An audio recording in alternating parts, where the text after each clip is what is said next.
If you're new to working out, avoid these 5 mistakes to lose weight quicker, gain more muscle, and avoid unnecessary injury. Mistake number 1, not learning proper technique. So obviously, if you don't learn proper technique, you're more likely to get injured in the gym, especially if you're doing compound lifts like squats, deadlifts, and bench, anything that works across multiple joints. But the lifts are also just not going to be as beneficial as they normally would be. Now, this especially goes for any movement that really involves your spine or your shoulders or your knees. So that could be like a deadlift. You don't want to round your back. You want to keep it straight. It could be like a bench press. You don't want your elbows flaring out too much. You actually want them tucked in. It could be like a squat. You don't want your heels to come off the ground because that puts unnecessary force on the knees. So what you can do is you can watch a lot of video tutorials from trusted sources and learn really proper technique. If you're at a gym, you can utilize the people that work there, the weight room staff or whatever. They usually will know technique pretty well, so you can ask them. Or you can even get a trainer. A trainer is literally the person that teaches technique. So if you can afford it, if it's in your budget, I highly recommend getting a trainer, and they can actually take you through all the technique of the different lifts that you need and make sure it's perfect. And speaking of trainers, if you're new to this channel, my name is Devin, and I'm a personal trainer and a certified strength and conditioning specialist. I've been training for over a decade now, and I've seen a lot when it comes to fitness. I've seen people lose over 150 pounds, gain 20 or 30 pounds of muscle, or just achieve a healthier life. However, I've also seen people come in for years and nothing changes at all. So these mistakes that I'm listing in this video are some of the most important that I've seen people make that actually prevent them from achieving their goals. So make sure to take notes, learn from this video, and pass it along if you find it helpful. Mistake number 2, and I see this all the time, is fear of what other people are thinking. There's a great quote by Charles Cooley: "I'm not what I think I am. I am not what you think I am. I am what I think you think I am." Basically, that means you're not really other people's perception of you. You are your perception of what other people perceive you as.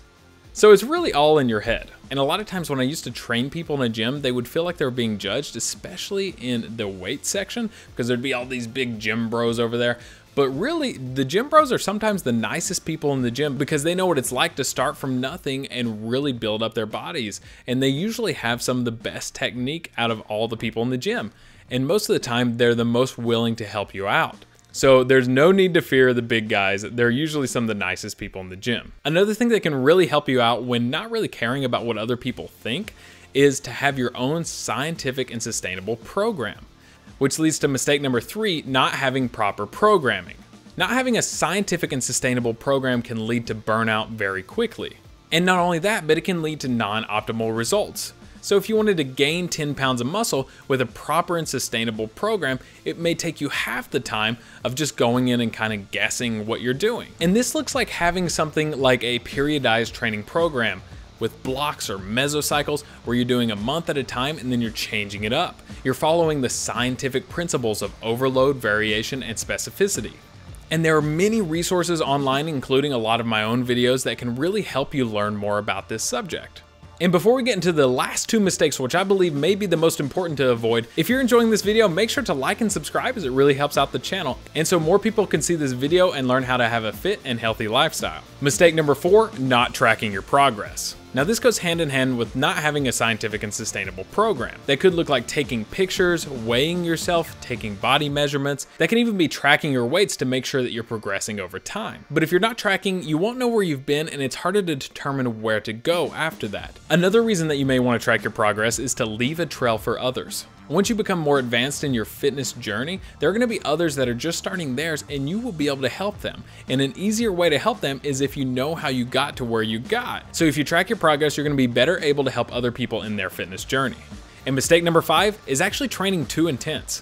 When you train too intense, too often, you're really not creating a sustainable lifestyle. And I can't tell you how many times I see people come to the gym and work out so hard and they get really sore, and even if they love it, they're just less likely to come back again next week. Now that can be good. If it's like the peak week at the end of your mesocycle, that's awesome. You should totally do that. But if it's a week to week to week, eventually you're gonna get burnt out no matter how much willpower you have. And I've seen that time and time again, especially in January every year. It happens so often. People think they need to work out extremely intense, blood, sweat, and tears, or they're just not getting the best bang for their buck. They're not getting the best value. But really, there's a more optimal style of training, which is periodization training and following the scientific principles. So what you really want is to do a month of training at a time or somewhere around there, and start with a little bit of volume and then build up to a little bit more volume, then a little bit more, and then it's gonna be killer on that peak week, but you don't stay there, you actually just drop it down and repeat the next month. And that's how to create a scientific and sustainable habit. Your habits are more important than having an intense workout every now and then. I'd rather you have 3 decent workouts a week than 1 extremely intense workout, because after all, we're creating a lifestyle and a habit. So let's recap the 5 mistakes. Mistake number 1, not learning proper technique. Mistake number 2, fearing what other people think.